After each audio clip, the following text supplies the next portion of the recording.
In this lesson we do some work on sides and corners. Now let's consider this shape. Which are the sides?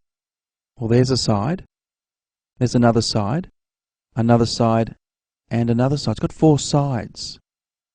This is a corner, that's another corner, and a fourth corner. So this shape has four sides and four corners. The name of the shape is a quadrilateral. You might have heard of that name before. Let's look at an example now. We're asked to complete the table below. We've got a triangle, a rectangle, a pentagon, a hexagon, and an octagon. We're going to work out the number of sides and the number of corners for each. Let's have a look at the triangle firstly. When you think about the number of sides, we need to fill that gap in there. 1, 2, 3. The triangle's got 3 sides. What about the number of corners? 1, 2, 3. It's got 3 corners as well. So 3 sides and 3 corners. The rectangle now. The number of sides, we need to fill that in. 1, 2, 3, 4. So rectangle has 4 sides. The number of corners?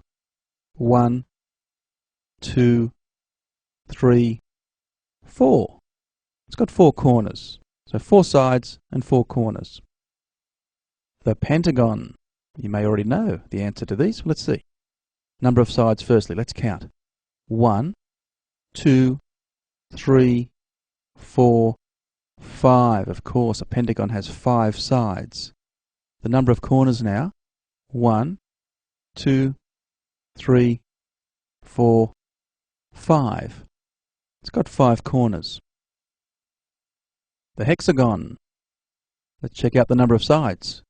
1, 2, 3, 4, 5, and 6. So 6 sides for the hexagon. Number of corners? 1, 2, 3, 4, 5, and 6 as well. I'm sure you're spotting a pattern arising out of this. An octagon, our final one. Number of sides, let's count. 1, 2, 3, 4, 5, 6, 7, and 8. 8 sides for an octagon. Number of corners? 1, 2, 3, 4, 5, 6, 7, 8. Of course it's 8.